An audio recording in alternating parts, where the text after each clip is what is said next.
Sabi ko nga sa last part ng huling upload ko ay ipapasok na nga ako ng loob ng ICU at ang nakasaksi nun yung isang kaibigan ko lang pati yung kuya ko kasi nga sabi ko sa inyo si daddy hindi niya na nakita na pinasok ulit ako sa ICU dahil nga naghahagilap na siya ng pera pambili ulit ng mga dugo kasi yung kuya ko isa lang talaga yung kaya niyang i-donate na dugo, isang bag lang ba. So baka nga pala magtaka kayo mga mamis bakit lagi nila naghahagilap, wala bang trabaho si daddy dahil nga sabi ko sa inyo nung time na nagkasakit ako ay pandemic yon 2021. Tumatanggap naman na talaga sana si daddy ng trabaho nun mga mamis habang nasa ospital ako para nga may panggastos, may pang-iwan kay mama, pambiling pagkain. Pero ang nagiging problema mga mamis, si daddy hindi siya makapagtrabaho ng maayos, hindi niya matapos yung trabaho niya ng isang buong magdamag kasi nga kakasimula niya palang magtrabaho, biglang tatawag yung doktor sa kanya na kailangan niya magpunta ng ospital kasi may kailangan na naman ipabili sa kanya. So ang nangyayari mga mamis, kahit hindi pa tapos yung trabaho ni daddy, kailangan niya bumalik ng ospital.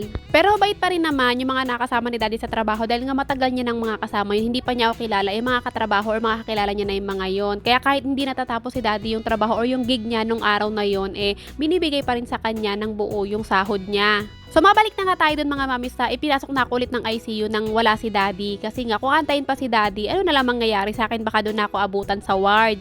So nung pinasok na ako sa ICU mga mamis, mas lalo nang talagang patindi ng patindi lalo yung sakit. Kasi kaya ako papasok ng ICU para maobserbahan ako sa loob ng 24 hours bago ako operahan ulit. Titignan muna kasi nila ako may pagbabago kapag in-injectionan nila ako ng mga gamot na kailangan. Tsaka yun nga mga mamis, sabi ko nga sa inyo, sa loob ng ICU may dalawang doktor doon na talaga nang babantayan ka ng 24/7. Kaya kailangan talaga nandoon na ako sa loob ng ICU. So ito na nga mga mamis, no.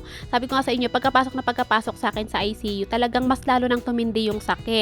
So, anong nangyayari sa akin mga mamis, nagkapatulong na ako sa caregiver na iupo niya ako, tapos ibaba niya yung mga paa ko sa kama, yung parang nakalaylay. Kasi nung nasa ward ako, ganun yung ginagawa, medyo nababawasan yung sakit. Tapos, hindi pa rin nawala yung sakit or hindi pa rin nabawasan. Sabi ko, itungtong niya sa upuan yung mga paa ko. So, ginawa naman ng caregiver. So, wala pa rin mga mamis, palala ng palala. Hanggang sa sigaw na ako ng sigaw, talagang nababaliw na ako sa sobrang sakit. Yung mga paa ko, sobrang sakit na, hindi ko na kaya.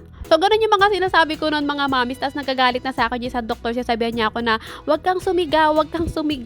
Operahan ka na bukas. Tapos sumigaw pa rin ako mga mamis. Talaga sabi ko, ang sakit na nga ng mga paa ko. Hindi ko na kaya. Ano ba nangyayari sa mga paa ko? Tapos hanggang sa yakap-yakap na talaga ako ng caregiver, nakayakap na rin ako sa kanya, lahat na talaga, parang higa mo ko, itayo mo ulit ako, higa mo ko. So pagod na talaga yung caregiver nung mga time na yon. Tapos hanggang ito na mga mamis, siguro wala pa talaga sa 10 minutes na sa loob ako ng ICU simula nung pinasok ako, habang namimilipit ako sa sakit ng mga paa ko. Pagtingin ko sa mga paa ko, nagkaroon na ng mga butlig-butlig mga mamis. Tapos nakikita ko talaga yung mga butlig-butlig. Umaakyat na siya hanggang taas ng tuhod ko kasi hanggang dun nga yung sakit. Tapos napasabi na naman ako, ano to? Ano nangyayari sa mga paa ko? Bakit may mga ganito? Tapos after ko sabihin yun mga mamis, tumingin ako sa likod ko. Pagtingin ko sa likod ko, inoobserbahan na pala ako ng isang doktor na mag-oopera sa akin. And kitang-kita niya talaga mga mamis kung paano ako mabaliw-baliw sa sobrang sakit ng mga paa ko. Tapos pagtingin ko sa kanya talagang, Dok, yung paa ko, ano ba nangyayari? Tapos ayun, nakita ko na hinawakan niya yung cellphone niya, tinignan niya yung oras, sasabay sabi niya sa mga kasamahan niyang doktor na, sige, ipahanda nyo na yung operating room. So hindi na ako nagtagal sa loob ng ICU, hindi na nila ako naobserbahan kasi kitang-kita naman nila kung paano ako mabaliw-baliw sa sobrang sakit. Then after ko marinig mga mamis yung doktor na sinabi niya nga sa mga kasamahan niya na ipahanda na yung operating room, hindi ko na alam yung sunod na nangyari. Feeling ko mga mamis ay nag-pass out na naman ako. So wala na akong ginawa nung mga time na nasa ospital ako kung hindi mag-seizure at saka mag-pass out. So pagtapos ng mga mamis ay hindi ko na talaga alam yung nangyari. Basta ang huli kong natatandaan ay nasa ICU ako at narinig at nakita ko pa talaga si Doc na sinabi niya talaga na ipahanda na yung operating room. So fast forward tayo mga mamis, naoperahan na ako sa pangatlong pagkakataon dun sa ospital na yon. So pangatlong opera ko na yun mga mamis, hindi pa kasama yung unang story time ko na naoperahan ako sa ibang ospital na mali nga yung diagnose at mali yung pagkaka-opera. So pagka-opera nila sa akin mga mami, syempre hindi ko naman alam yung nangyari pero diniretso pa din nila ulit ako sa loob ng ICU para maobserbahan. So nung natapos na akong operahan mga mami, ito kwento na to sa akin ni Daddy. So pinatawag na nila si Daddy doon sa labas ng ICU para nga kausapin ng doktor. So, ang sabi kay daddy ng mga doktor na magdasal daw siya, ipagdasal daw na sana pagising ko ay maging okay ako kasi kung hindi, kailangan ng putulin yung dalawang paa ko. So, nung time na yon mga mamis, talagang nanghina si daddy, umiyak siya sa doktor, tapos parang sabi niya napaluhod siya at nakiusap siya na gawin nga ang lahat. So, syempre, hindi pa rin naman alam ng mga doktor ko anong gagawin dahil hindi pa naman ako nagigising pagka-opera ko. Basta ang sabi na lang kay daddy na magtiwala at magdasal na nga lang daw. So, ito na mga mamis, no, mabalik na tayo sa akin doon na sa loob ng ICU. Nagising naman na ako at pagising ko mga mamis kahit papano nabawasan na yung mga sakit. Pero yung level ng sakit niya, bumalik siya sa 8 mga ganon. Kasi nga nung bago ako operahan, parang lagpas 10 na yung sakit Pero at least mga mamis, napahinga naman ako kasi pagod na talaga yung katawan ko. Isipin nyo, pagod na sa mga masasakit na nararamdaman ko. Tapos pangatlong opera ko na yon. Hindi ko na talaga alam kung makakalabas pa ako ng buhay ng ospital nun So nung nagising ako mga mamis hindi pa alam ni daddy, hindi pa nasabi sa kanya ng mga doktor.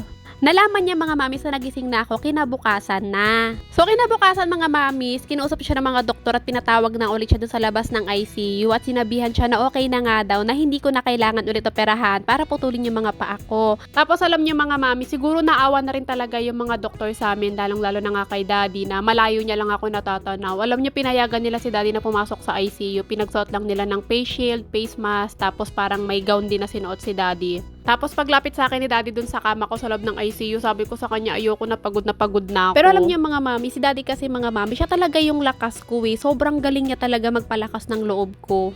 Kahit dati pa mga mamis, kapag nung wala pa akong sakit, kapag may time na down na ako sa sarili ko, si daddy yan, talagang pinapalakas niya, pinapagaan niya yung loob ko. Nilapitan niya agad ako sa kama ko nung tas sinabihan niya ako na magpalakas nga daw ako, kayang-kaya ko daw yun, wag daw akong susuko kasi pasalamat daw kami na hindi na ako naputulan ng paa, tinaantay na daw kami ni ate na dahil miss na nga daw niya kami. Tapos after nun mga mamis, ayun na, nag-stay na naman ako dun sa ICU para na naman akong bakasyonista dun sa loob ng ICU na nakahiga lang ulit, nagtitiis sa sakit ng paa kasi hindi naman talaga totally nawala Talagang masakit pa din pero hindi na yung bago ako operahan. Tapos naalala ko, meron silang ini-inject sa akin na gamot mga mamis. And kapag ini-inject sa akin yun, as in parang normal yung mga paa ko, as in wala talaga kahit 1% na sakit.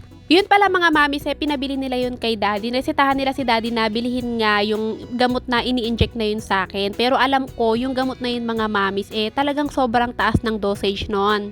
Tapos hindi ako sure mga mamis kung tama tong information ko na ibibigay sa inyo. Pero yung ini-inject sa akin na yun, parang ayun ata yung mga ginagamit ng mga sundalo. Alam niyo yung kapag lumalaban sila sa gera, tapos merong nabaril sa kanila, meron silang baon na gano'n na gamot na ini-inject nila para hindi nila maramdaman yung sakit. Medyo maakilos pa rin sila. So hindi ko alam kung ayun yung eksaktong gamot na ini-inject sa akin, gaya ng mga ginagamit ng sundalo or hindi. Pero ang sabi ni daddy, iba daw kasi yung reseta nun, hindi gaya ng mga normal na reseta. Kasi mga mamis, hindi rin ata pwedeng normal na reseta lang yung ibibigay nila kay daddy sa pagbili ng gamot na yon kasi hindi rin siya pagbibilhan ng mga pharmacy at saka kung sakali kasi na maharang siya at least tama yung reseta na hawak niya. Pero hindi illegal yun mga mamis talagang iba lang talaga yung reseta nun na nanggagaling pa din naman sa doktor.